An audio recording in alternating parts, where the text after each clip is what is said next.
지금까지 KBS 뉴스광장을 1TV와 동시에 들으셨습니다.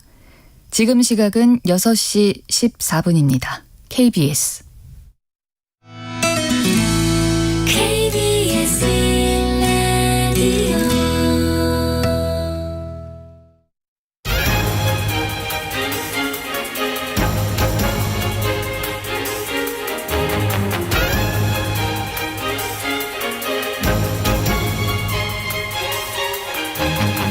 오늘 아침 일라디오. 안녕하십니까. 오늘 아침 일라디오 아나운서 김진현입니다. 기상청이 어제를 기해 장마 시작을 공식 발표했습니다. 올해는 비가 한 번 내릴 때 매우 강하게 쏟아붓는 집중호우 형태가 잦을 것으로 예상되고 있는데요. 갑작스런 비에 대비 잘하시면 좋겠습니다. 7월이 시작되면서 장마도 시작됐고 생활 속에도 여러 변화가 생기는데요. 국내 우편 요금이 5년 만에 인상돼 편지 한 통 보내는 요금이 430원에서 500원으로 올랐습니다. 사실 요즘처럼 효율과 속도가 중요한 디지털 시대에 아날로그 서비스를 지켜내기 위한 최소한의 비용이라는 생각도 듭니다. 모두가 스마트폰 화면만 들여다보는 세상이라서 장맛비를 배경음악 삼아 꾹꾹 눌러 쓴 손편지의 가치라면 500원 그 이상의 의미를 갖게 된 것 같죠. 그 아날로그적인 낭만을 아는 분들에게라면 500원이란 금액이 그리 아깝지만은 않을 것 같습니다. 우정사업본부는 우편물 감소에 따른 적자를 메우고요. 집배원들의 안전한 근무 환경과 취약계층을 위한 복지 우편 서비스를 유지하기 위한 불가피한 조치라고 합니다. 모쪼록 인상된 요금만큼 소중한 마음을 전하는 우편 서비스가 우리 사회 구석구석까지 살피는 더 따뜻한 역할을 해주길 기대해보고요. 7월 2일 목요일 오늘 아침 일라디오 출발합니다.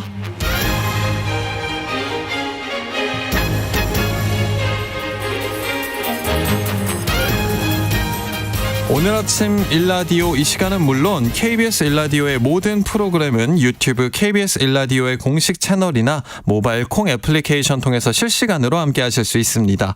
방송 다시 듣기는 유튜브에서 오늘 아침 일라디오와 해당 날짜까지 검색하시면 쉽게 찾아 들으실 수 있습니다. 오늘 첫 코너 팩트 연구소 시간에는 에어컨 사용 관련한 다양한 정보에 대해서 확인해 볼게요. 그리고 이어지는 마음 처방전 시간에는 어른이 되고 나면 친구 사귀기가 어려워지는데요. 왜 그렇게 느끼는지 이야기 나눠보겠습니다. 그리고 선 넘는 뉴스 시간에는 애플의 제품 가격 인상 논란 등에 대한 소식 살펴볼게요.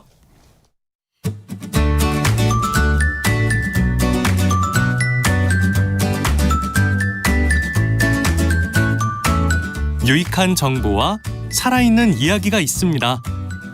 KBS 오늘 아침 일라디오.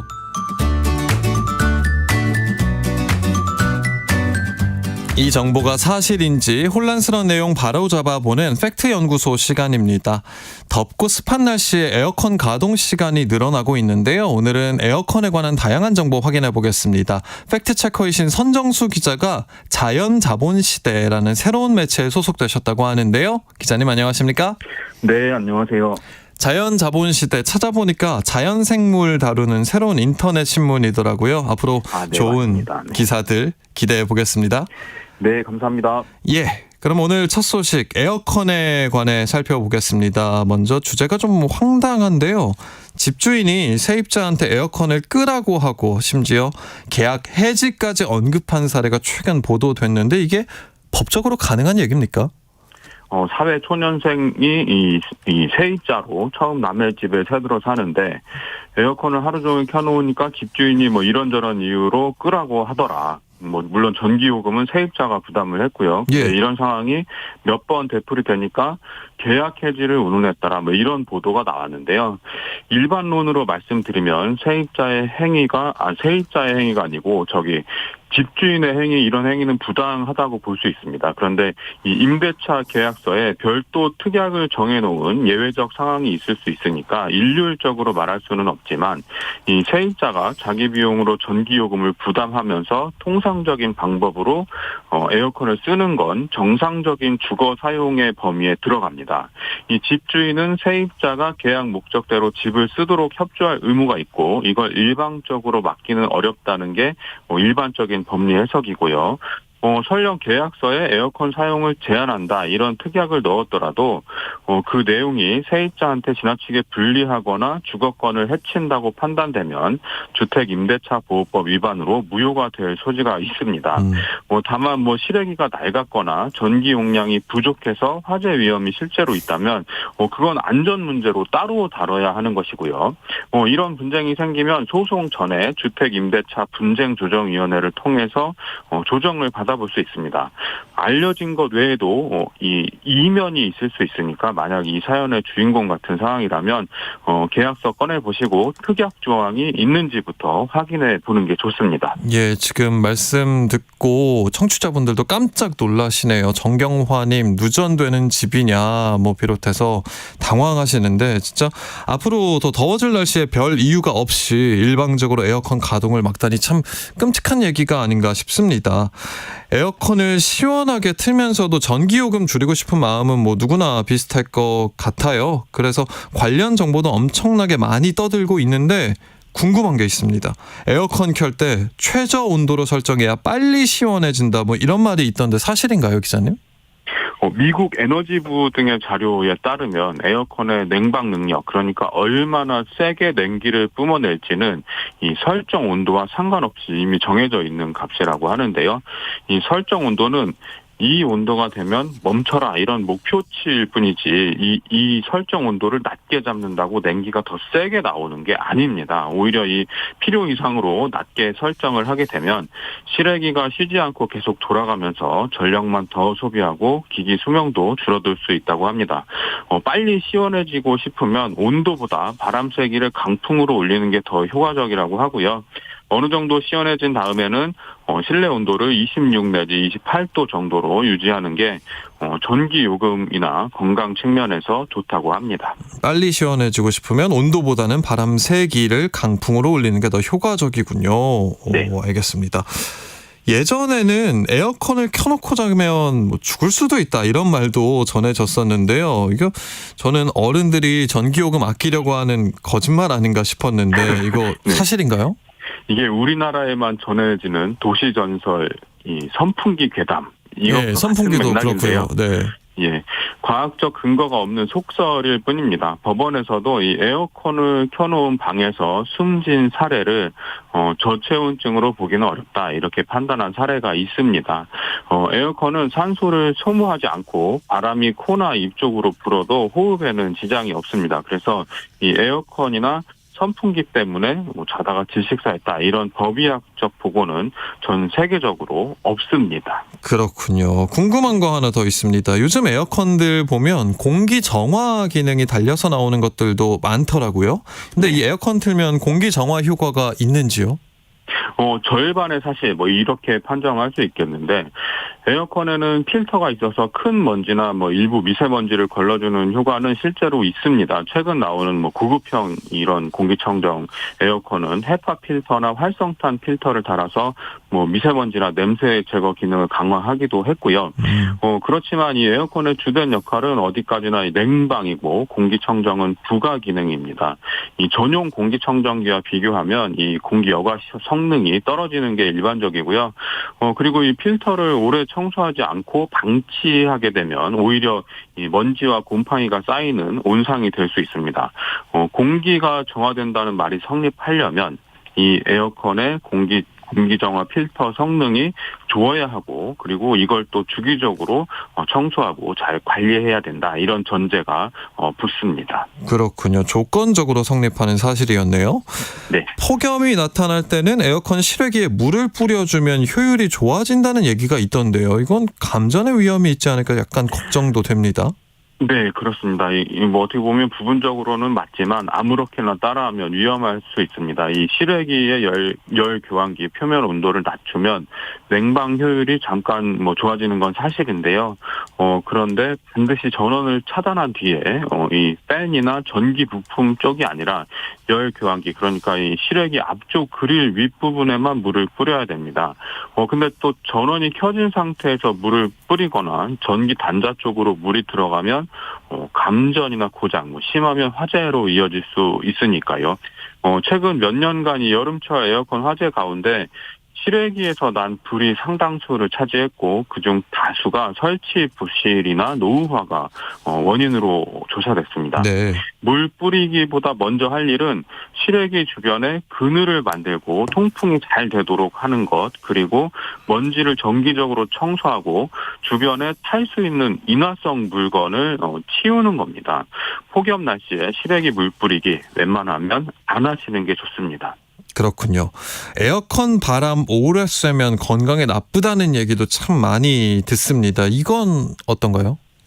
에어컨 자체가 병을 일으키는 건 아니지만 잘못된 사용 습관이 문제가 될 수 있다. 이런 점에서 근거가 있는 얘기라고 볼 수 있습니다.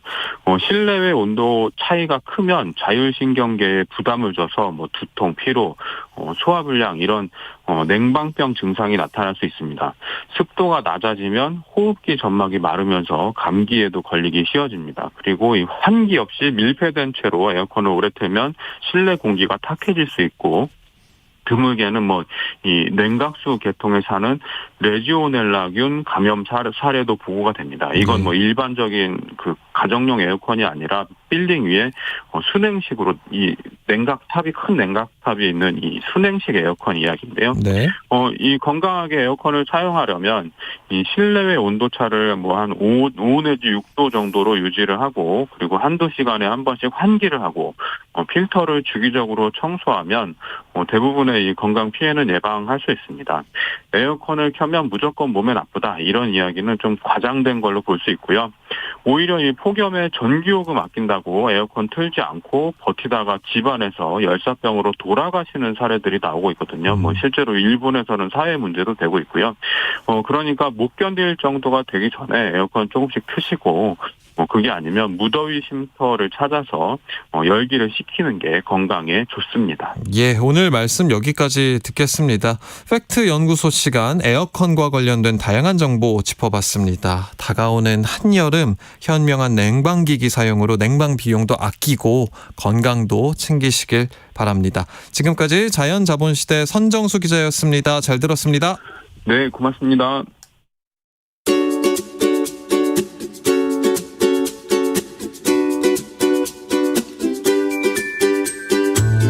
상쾌한 하루의 시작. KBS 오늘 아침 일라디오.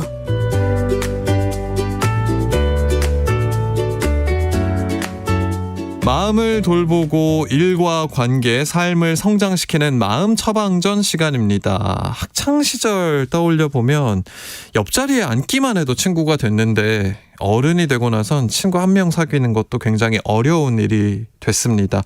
오늘은 어른의 친구 사귀기에 대해서 이야기 나눠보겠습니다. 어바웃 심리상담센터 함광성 대표 오셨습니다. 안녕하십니까? 네, 안녕하세요. 대표님, 어른이 되면 새로운 친구 사귀기가 아무래도 어려워지는 것 같아요. 이렇게 처음에 제가 말한 이 내용에 저도 공감이 되는데 저뿐만 아니라 누구나 다 그런 거겠죠? 그쵸, 저도 그렇고요. 네. 상담실에 오시는 분들 중에서도 제가 사람은 많은데 친구는 없는 것 같다 하시는 분들도 진짜 많습니다. 그래서 이게 사실은 나이가 들수록 친구 수는 자연스럽게 줄어든다는 그런 통계도 있고요. 예. 근데 이게 여기서 중요한 게 내가 어떤 문제가 있어서 나만 이런 게 아니라, 그러니까 사람들은 막 다 친구 많은데 나만 없고 이런 게 아니라 원래 좀 그렇다라는 거. 그러니까 어른이 되면 친구가 안 생기는 게 아니라 친구가 생길 만한 이제 환경이 없어지는 거다. 그러니까 더운 나라 가면 땀 흘리는 게 당연하듯이, 그러니까 이게 내 문제가 아니라 환경 문제다. 요런 것만 좀 알아도 좀 자책은 덜 하시지 않을까 싶습니다. 네, 있는 친구도 연락이 점점 뜸해지고 있다고, 목적이 있는 친구들이라서 그런 것 같다고 청취자분들도 이야기 나누고 계신데요. 환경 문제는 분명 있는 것 같아요. 이렇게 학창시절 떠올려 보면 학교나 학원에서 친구들 만나고 또 어딜 가든 이렇게 의무적으로라도 같이 할 수 있는 시간들이 있었는데 그러니까 늘 친구들 속에 그때는 살았었던 것 같아요. 네. 그러니까 이게 진짜 그 사회학자들이 이렇게 연구해서 친구가 생기기 위한 조건이 3개라고 얘기를 했는데 예. 첫 번째는 일단 어떻게든 자주 만나는 거, 그리고 두 번째는 약속이 없이 반복적으로 만나는 거, 그리고 이제 세 번째는 속마음을 좀 털어놓을 만한 편안한 분위기가 될 것. 요 3가지인데 학교 다닐 때 학창 시절을 떠올려 보면 이 3가지가 그냥 자연스럽게 갖추어진 환경이라는 거죠. 매일 싫어도 학교에서 계속 부딪히고 약속 뭐 그런 거 없어도 그냥 계속 만나게 되잖아요. 게다가 또 이게 같이 고생을 하니까 약간 동료애 같은 게 생기면서 속마음 얘기하는 것도 너무너무 그냥 자연스럽고 편한 환경이죠. 그러니까 비유하면 그 학교라는 공간은 친구가 이렇게 자라나기 좋은 온실 같은 곳이었다. 그러니까 너무 좋은 환경이었다라는 거죠. 3가지 조건을 말씀해 주셨는데 어른이 되면서는 그 한 가지 조건도 잘 부합하지 않는 경우들이 많은 것 같아요. 네, 그나마 이제 회사 다니고 이러면 같은 사람을 매일 보기는 하는데 학교랑 이제 결정적으로 다른 게 있다면 계획 없이 약속 없이 만나는 만남이 없다는 거죠. 어른을 만나면 다 시간 약속이죠. 또 마음을 터놓기도 온전히 터놓기도 그럼요. 어렵고 직장이다 보니. 그럼요. 이게 털어놓을 분위기도 안 되고 막 이게 평가도 오가고 이러니까 내 약한 모습도 못 보여주고 그러니까 자주 보기는 하는데 깊어지진 않는다. 그러니까 동료는 많고 지인은 많은데 친구는 없어지는 게 어떻게 보면 좀 자연스러운 변화인 것 같습니다. 친구라고 하면 말씀하신 3가지 조건도 있지만 일단은 나랑 뭐 취향이라든지 가치관이라든지 이런 것들도 잘 맞아야 될 것 같은데 그런 사람들도 잘 안 보이는 것 같아요. 네, 그것도 너무 나랑 잘 맞는 사람을 찾는 것도 너무 중요한데 이게 순서가 반대예요. 잘 맞는 사람을 찾는 것보다 일단 어떻게든 자주 만나야 되거든요. 그래요? 그래서 이게 되게 심리학 쪽에서는 되게 유명한 일화인데 예. 그 대만에서 어떤 남성이 멀리 사는 어떤 여자한테 구애를 하려고 2년 동안 편지를 400통인가를 썼대요. 그럼 거의 뭐 이틀에 한 번꼴로 보낸 거잖아요. 네, 러브레터를. 그쵸. 와. 그래서 결국 이제 2년이 지나서 이 여자가 결국 결혼을 했는데 그 대상이 그 남자가 아니라 그 우체부, 우편 배달부였다고 해요. 그러니까 이게 무조건 자주 마주치는 게 최고라는 거죠. 진심을 더한 편지보다 네. 우선 눈에 많이 띄는 게. 네. 이게 되게 유명한 일화인데 이래서 이게 심리학에서 단순 노출 효과라고 합니다. 그러니까 별 이유 없이 그냥 자주 보기만 해도 호감이 생긴다. 그러니까 잘 맞는 사람을 보는 게 아니라 자주 보다 보면 잘 맞아지기도 한다. 그래서 어떻게 하면 자주 만날까 이걸 고민하시는 게 먼저일 것 같습니다. 우체부 얘기 들으니까 자주 보는 게 정말 중요할 수도 있겠다 싶네요. 일맥상통할지도 모르겠는데 저는 이렇게 친구가 되는 데 있어서 함께 쌓는 시간이라든지 뭐 추억도 굉장히 중요할 것 같거든요. 친구가 되기까지 좀 오랜 시간이 걸리는 것 같아요. 네, 그것도 그런 연구가 있어요. 친구가 되는데 시간이 얼마나 걸릴까? 근데 이제 그냥 아는 사이에서 좀 편한 사이 되는데 50시간 걸린다고 하고요. 같이 보낸 시간이. 50시간. 네. 온전히 같이 보낸 시간이. 근데 여기서 좀 이제 더 가까운 친구가 되려면 200시간을 넘게 쌓여야 된다고 합니다. 그러니까 어마어마한 거죠. 그러니까 이게 친구가 한 방에 이렇게 버튼 누르듯이 짠 하고 생기는 게 아니라 이게 차곡차곡 쌓여서 만들어진다. 약간 적금 붓듯이 친구 사귀는 건 이렇게 어느 날 갑자기 확 친해지는 게 아니라 야금 쌓여서 나중에 언젠가 친구가 되는 거다. 예. 이렇게 좀 생각하시면 좋겠습니다. 지금 이렇게 저와 가깝게 지내는 친구들 보면 아무래도 학창 시절부터 함께 해온 시간들이 있으니까 뭐 50시간, 200시간 넘겠지 싶은데 이렇게 어른이 돼서 50시간 넘게 할애한다는 표현이 좀 그렇지만 그 시간이 정말 어른한테는 없잖아요. 네. 현실적으로. 그래서 이게 참 어려운 부분인 것 같아요. 이게 또 뭐 우리 사회에서 더 어려운 것 같기도 하고 어릴 땐 진짜 시간이 남아도니까 친구 만나는 게 거의 뭐 삶의 전부니까 근데 어른 되면 일하고 뭐 우리 집 가족 챙기고 뭐 자기 관리하고 이러면서 친구가 이제 우선순위에서 계속 밀리다 보니까 다음에 보자 이게 이제 입에 붙는 거죠. 저도 이번에 좀 생각해 보니까 문득 생각났는데 예, 고등학교 다닐 때 3년 동안 밥을 같이 먹은 친구가 있는데 예. 졸업하고 지금까지 연락을 한 번도 안 했다라는 걸 깨달았거든요. 뭐 그 사이에 싸운 것도 아니고 뭐 사이가 안 좋아진 것도 아닌데 서로가 바빠서 그냥. 네, 그냥 소원해지는 거죠. 그래서 이게 정말 쉬운 게 아닌 것 같습니다. 네. 제 또래는 그래서 뭐 가까이 살거나 거리적으로 아니면 뭐 아이 나이가 비슷하거나 이런 것들이 좀 그래도 자주 보게 만드는 요소들이 되는 것 같아요. 네네. 그런데 시간 말고 마음의 문제도 분명 있을 것 같습니다. 예전에는 뭐 겁 없이 이렇게 한번 만나자 이렇게 다가갔었는데 분명 이제는 그게 잘 안 되는 것 같아요. 뭐 내 목적이 있는 것처럼 보일 때도 있을 것 같고 네. 뭐 가까운 사이인데도 말이에요. 네.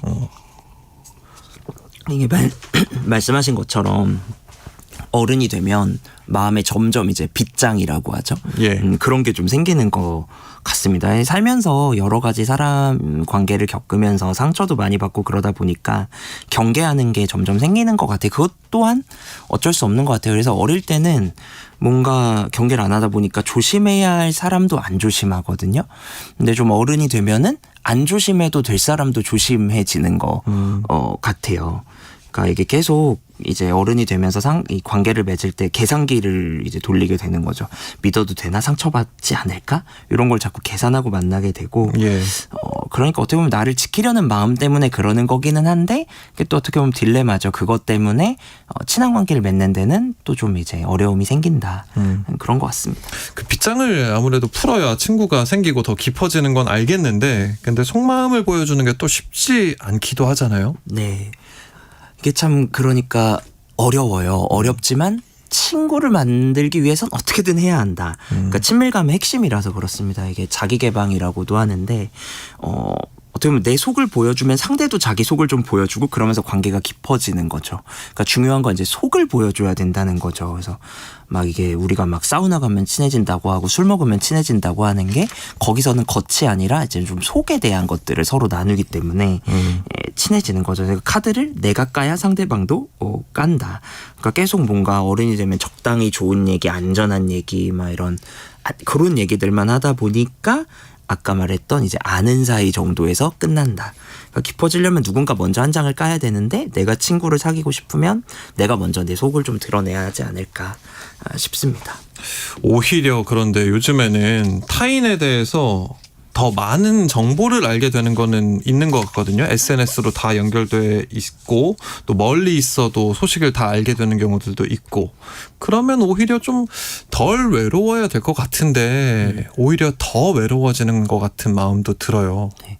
그게 참 일종의 함정인 것 같아요. 아까 뭐 이제 가까워지는데 시간이 필요하다고 했는데 SNS를 이렇게 보면은 어쨌거나 내가 아는 사람이 여기 나와 있으니까 같이 하고 있는 것 같은 느낌이 들거든요. 맞아요. 시간을 같이 보내진 않는데 네. 뭔가 알고 있으니까 근황을. 네. 그러니까 되게 뭐랄까 이게 이상해지는 거예요. 분명히 있기는 한데 친해지진 않는 거죠. 그러니까 아까 말했던 겉과 속으로 치면 겉으로만 지금 관계를 맺는 거죠. 겉 중에서도 아무래도 SNS면 가장 좋은 모습들만 올리다 보니까 그러다 보니까 뇌는 아직 우리가 친한 건가? 뭐 요렇게 안심을 해버리고 정작 연락은 잘 안 하게 되는 거죠. 그러다 보니까 자꾸 이제 소위 말해 SNS를 염탐하는 것 같은 그런 느낌이 드는 거죠. 옛날 같으면 그게 없으니까 궁금해서라도 문자 한번 보내고 전화 한번 하고 했을 텐데 또 알긴 아니까 또 연락하긴 또 그렇고 그러니까 서로 이게 뭔가 알긴 아는데 다가가긴 어려운 피차간의 연예인이 된 것 같은 그런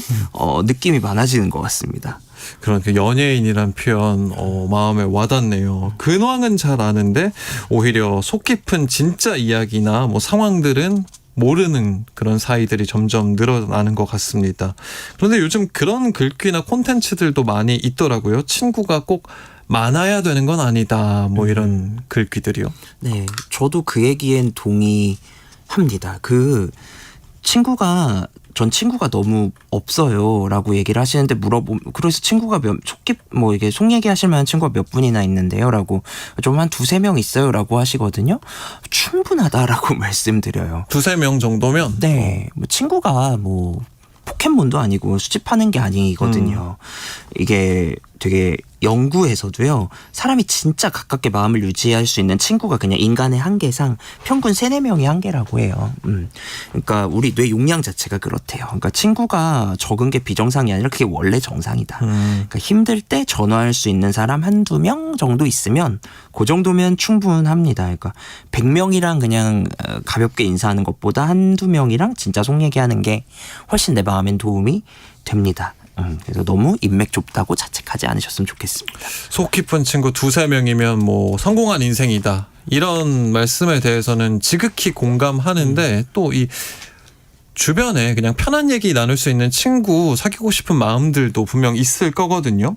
이런 분들 어른이 된 지금도 이런 분들 친구를 만들 수 있는 방법들에 대해서 현실적인 방안들에 대해서 한번 말씀해 주신다면 어떤 얘기해 주실 수 있을까요? 네, 우선 다시 말씀드리지만 우선 일단 굉장히 이건 어려운 겁니다. 어려운 걸 내가 해야겠다는 좀 마음을 가지고 하셔야 되고 그래서 절대 어릴 때처럼 친구가 자연스럽게 생기진 않는다. 내가 뭔가 노력을 해야 된다를 먼저 좀 생각을 해주셔야 되고요. 제가 아까 친구 생기는 조건이 3가지라고 했고 예. 어렸을 땐 그 온실 같은 환경이라고 했죠. 친구 만들기에. 그래서 어른이 돼서 이제 그런 온실을 좀 인위적으로 이제 만들어야 되는 거죠. 그래서 핵심은 좀 반복적으로 접점을 어떻게든 만드는 거다. 반복적인 접점. 네, 그걸 어떻게 할까 이제 궁리를 해야 되는데 한 번 보고 많은 자리 말고 자꾸 볼 수밖에 없는 그런 자리를 만들어야 되는 거죠. 뭐 매주 가는 운동 모임, 정기적인 독서 모임, 중요한 건 이제 정기적으로 자주 만나는 이란 거죠. 근데 여기서 이제 좀 드리고 싶은 말씀은 나 친구 사귀어야지 이렇게 막 소위 말해 막 너무 굳은 결심으로 가면 오히려 그게 잘 안 되거든요. 그래서 친구 만든다는 느낌보다 그냥 내가 그 자리 단골이 되겠다. 그러니까 너무 친해지려고 가는 게 아니라 그냥 자주 간다. 얼굴만 자주 비친다. 그런 마음으로 좀 가시다 보면 친구가 약간 부수적으로 따라올 수 있다. 이런 말씀을 드리고 싶어요. 환경을 만드는 게 일단은 중요하다 대표님께서 말씀하셨고 거기서 한 발자국만 더 나아간다면 뭐가 좋을까요? 가서요. 예. 그 다음을 먼저 제안해 보시려고 하면 좋겠어요. 그러니까 친구는 첫 만남에서 만들어지는 게 아니라 2번째 만남부터 만들어지는 거거든요. 그러니까 한번 즐겁게 보고 마는 사람 말고 다음에 언제 또 만나요라는 제안을 이게 어렵겠지만 뚝딱거리더라도 먼저 좀 해보셨으면 좋겠다. 요게 한 가지고 다른 한 가지는 뭔가 좀 도움을 요청해 보시는 것도 좋습니다. 우리가 보통 도움을 받으면 도움을 받는 사람이 상대방에게 더 호감을 가질 거라고 생각을 하지만 심리학에서는 이제 반대거든요. 그러니까 도움을 주는 사람이 상대방에게 더 호감을 갖는다고 하거든요. 그러니까 도움을 요청해서 상대방이 나에게 뭔가를 도와주도록 뭐 이거 어떻게 하는 거예요? 뭐 이것 좀 열어주세요. 이런 사소한 부탁들을 좀 먼저 해보시는 것만으로도 도움이 될 것 같습니다. 예. 우리가 이야기 나눈 것처럼 거절당할 용기를 가져보는 것도 중요할 것 같다는 생각이 드네요. 0184번 쓰는 분, 친구란 내 부름에 대답하는 메아리다. 이 멋진 말이 생각나는 오늘 시간이네요 하고 문자 주셨고 3369번 쓰는 분, 친구뿐만 아니라 친척끼리도 멀어져 가는 세상인 것 같습니다. 만나는 횟수가 줄면서 마음에서도 멀어져 가는 느낌이네요 하셨는데요. 오늘 한번 친척 그리고 마음에 떠오르는 친구분께 연락 한번 해보시는 거 어떨까 싶어요. 또 7922번 쓰는 분, 네, 유일한 친구는 KBS 콩이라고 고맙습니다. 어렵게 느껴지는 어른의 친구 사귀기에 대해서 이 시간 이야기 나눠봤습니다. 지금까지 함광성 대표와 함께했습니다. 주변의 소중한 인연들에 대해서 또 우정에 대해서 다시 한번 생각해보는 시간이었어요. 오늘 말씀 잘 들었습니다, 대표님. 네, 감사합니다.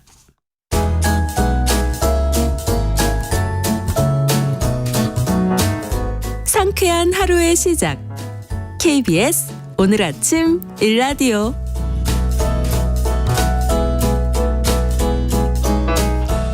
다음 코너는 글로벌 비즈니스 최전선의 소식을 다루는 선 넘는 뉴스 시간입니다. 애플이 제품 가격을 큰 폭으로 인상했다는 소식과 유럽이 에어컨을 도입하면서 가전업계가 반기고 있다는 소식 살펴보겠습니다. 바이트 컴퍼니 김태헌 대표 오셨어요. 안녕하세요. 네, 안녕하세요.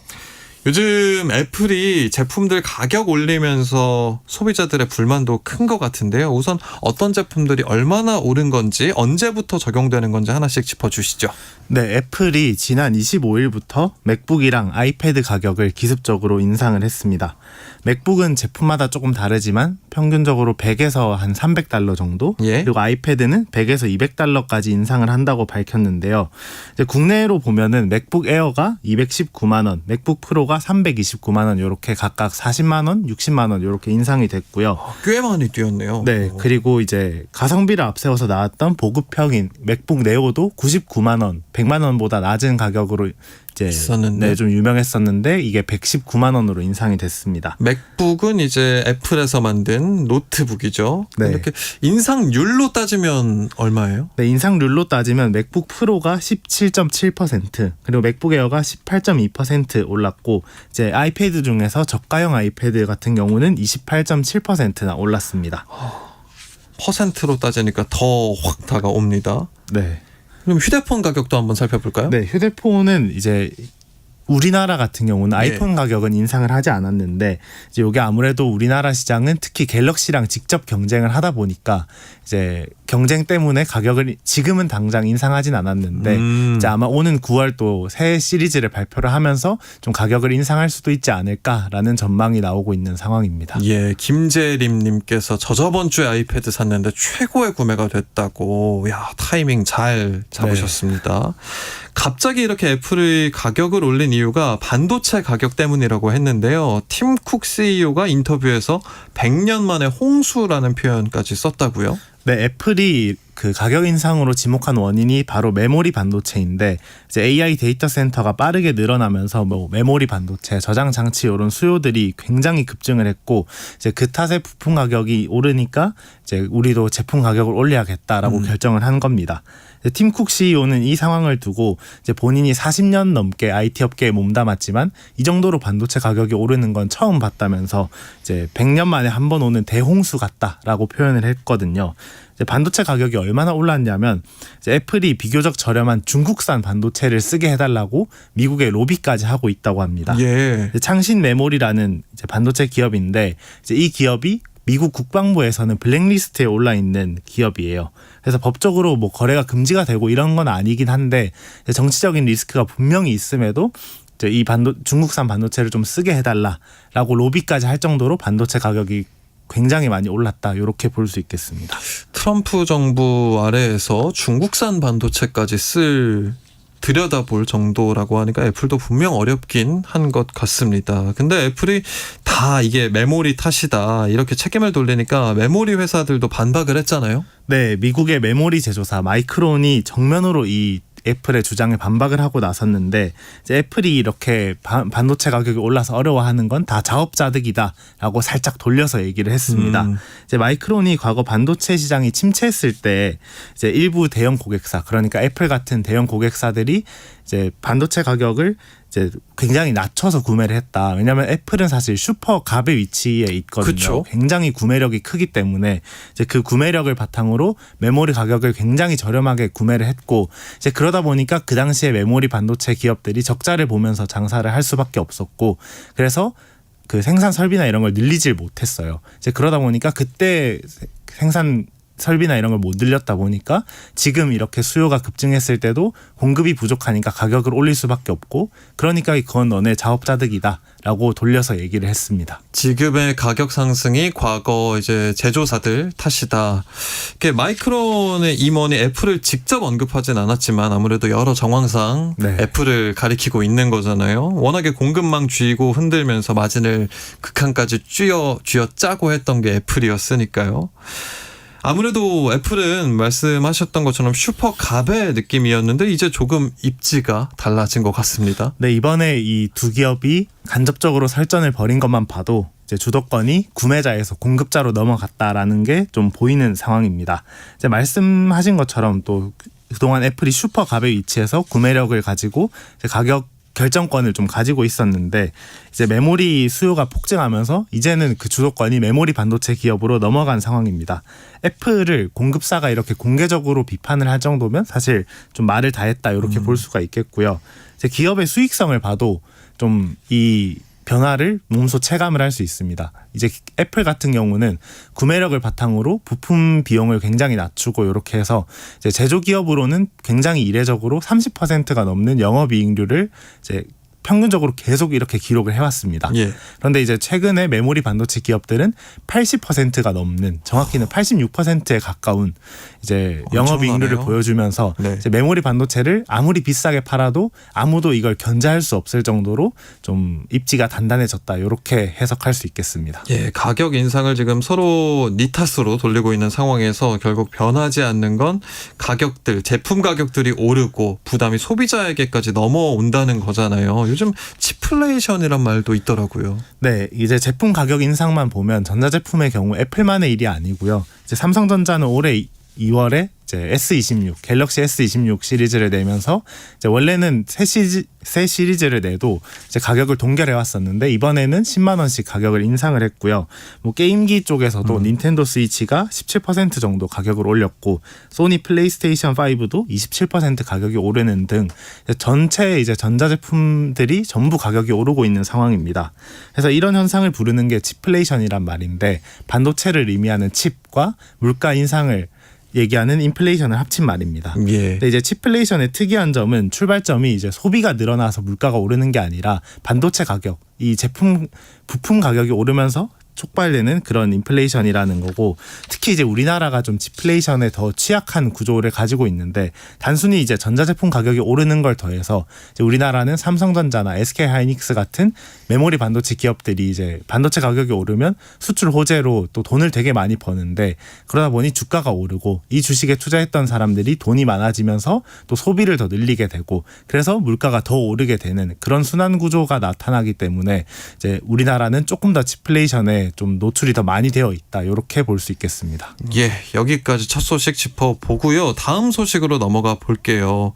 우리나라만 더운 게 아니라 요즘 유럽 정말 살인적인 폭염에 사망자가 속출하고 있다고 하는데요. 에어컨이 유럽엔 없어서 더 난리라고 하죠. 네, 유럽이 지금 그야말로 찜통이라고 합니다. 이제 올 6월에는 유럽 전역이 굉장히 기록적인 폭염에 휩싸였는데 프랑스에서는 지난 23일에 최고 기온이 44.3도까지 치솟았고 요게 이제 1947년 기상 관측을 시작한 이래 가장 더운 날이었다고 하더라고요. 이제 이렇게 날씨가 너무 덥다 보니 인명 피해도 계속 이어지고 있기도 하고 뭐 에펠탑이 조기 폐장에 들어가고 또 런던의 버킹엄 궁은 근위병 교대 행사까지 축소를 할 정도로 더위가 심각한 상황이라고 합니다. 근데 궁금한 건 근본적으로 유럽이 왜 이렇게 보급률이 낮은 거예요? 에어컨이 왜 이렇게 없어요? 크게 세 가지 이유가 있는데 먼저 비용 문제가 있습니다. 원래 이제 유럽이 서늘한 기후였는데 이제 더위가 많이 이제 심해지면서 이제 에어컨을 설치를 해보자 이렇게 했는데 예. 이제 에어컨 설치비나 운영비가 굉장히 비쌉니다. 이제 유럽연합의 산업용 전기 평균 가격이 이제 2024년 기준으로 미국 대비 2.5배 정도 되고요.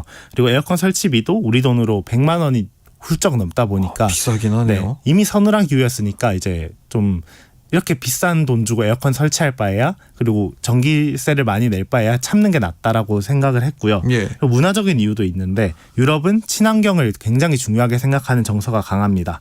그리고 프랑스에서는 에어컨이 이제 미국식 과소비로 좀 치부되는 경향이 있었고 이제 그러다 그리고 또 인위적인 에어컨 바람이 건강을 해친다라는 생각도 있다 보니까 그동안 에어컨을 잘 안 썼습니다. 그렇군요. 그리고 마지막으로 낡은 건물도 한몫했는데 이제 파리처럼 역사적인 건축물들이 많은 지역에서는 건물 외벽에 이제 실외기를 설치할 수 있는 그런 환경이 잘 안 됩니다.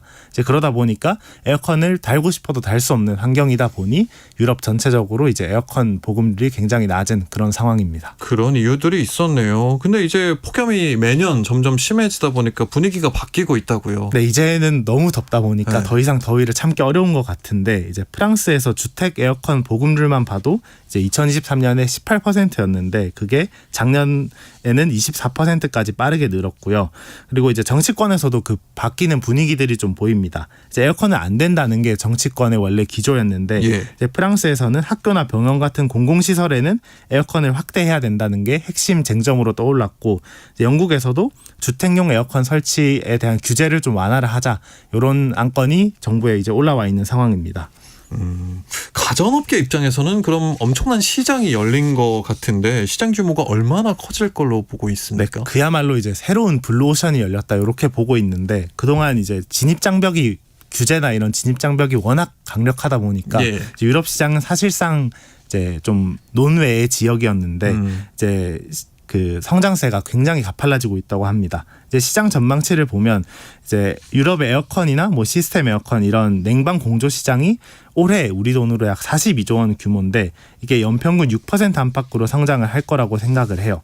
그리고 설치 대수로만 보더라도 유럽의 에어컨 보급 대수는 2050년까지 약 2억 7,500만 대로 늘어날 거라서 이게 2020년 정도 대비해서 약 2배 정도 시장이 커질 거다라는 전망이 있습니다. 그렇군요. 근데 유럽 시장은 그냥 에어컨만 들고 간다고 팔리는 게 아니라고 들었어요. 공략 포인트가 있다면서요? 네, 두 가지 까다로운 조건이 있는데 첫 번째가 이 친환경 규제입니다. 유럽은 그 불화 온실가스라는 규제가 있는데 이게 이제 쉽게 말하면 지구 온난화 지수가 일정 수준을 넘는 에어컨은 설치를 할 수 없다 이렇게 규제를 하고 있어요. 예. 그래서 이제 이 온난화 지수가 낮은 이제 프로판이라는 가스를 사용하는 이 기술 확보가 필요한데 이제 아무래도 이게 이 프로판이라는 이 물질이 폭발 위험이 굉장히 높거든요. 그래서 이제 에어컨을 프로판 가스를 활용해서 만들다 보면 이제 그 폭발하지 않는 그런 설계나 이런 것들이 필요한 상황입니다. 환경 기준, 안전 기준 필요하고. 네. 그리고 이제 설치할 수 있는 이 그 건물 환경도 문제인데 이게 아파트가 실외기가 아니다 보니까. 네, 실외기를 설치할 수 없다 보니까 예. 실외기가 없거나 아예 좀 이동식 간편한 에어컨 이런 것들이 좀 메인이 되고 있는 상황입니다. 우리 기업들에게 좋은 지금 여건이 펼쳐질 것 같은데도 중국과의 경쟁도 피할 수 없을 것 같고요. 네, 아무래도 지금은 이제 간편한 이동식 에어컨을 잘 만들고 있는 중국 기업이 지금은 좀 유럽 요즘에 시장을 그런 거 많더라고요. 잘 공략을 하고 있는 상황인데 근데 대신에 우리나라 기업들은 기술력으로 이 규제를 뚫는 상황입니다. 이제 친환경 규제 이런 것들 때문에 공정이 또 아까 폭발을 막고 또 친환경 가스를 활용해야 되고 이런 이제 강력한 규제가 있다 보니까 이제 예. 우리나라 기업들은 근데 이미 이 기술력을 다 갖추고 있거든요. 그렇다 보니까 뭐 삼성전자나 LG전자 같은 기업들이 이런 친환경 규제를 잘 통과할 수 있는 좀 최첨단 에어컨으로 유럽 시장을 공략을 하고 있고 아마 유럽은 계속 친환경 규제는 강화를 할 걸로 예상이 되기 때문에 이제 앞으로는 중국 기업도 물론 잘 나가겠지만 이제 삼성전자나 LG전자 같은 우리나라 기업들도 유럽 시장에서 또 에어컨 시장을 잘 공략할 거라고 전망하고 있습니다. 새로운 시장에서의 우리 기업들의 선전도 함께 기대해 보겠습니다. 그런데 에어컨 없이도 살 수 있었던 시절이 왠지 그리워지네요. 지금까지 바이트 컴퍼니 김태원 대표와 얘기 나눴습니다. 고맙습니다. 네, 감사합니다. 오늘 아침 일라디오 저희가 준비한 소식 여기까지입니다. 내일과 토요일 정현재 PD가 진행하고요. 저는 다음 주에 찾아뵐게요. 지금까지 아나운서 김진현이었습니다. 함께해 주신 여러분 고맙습니다.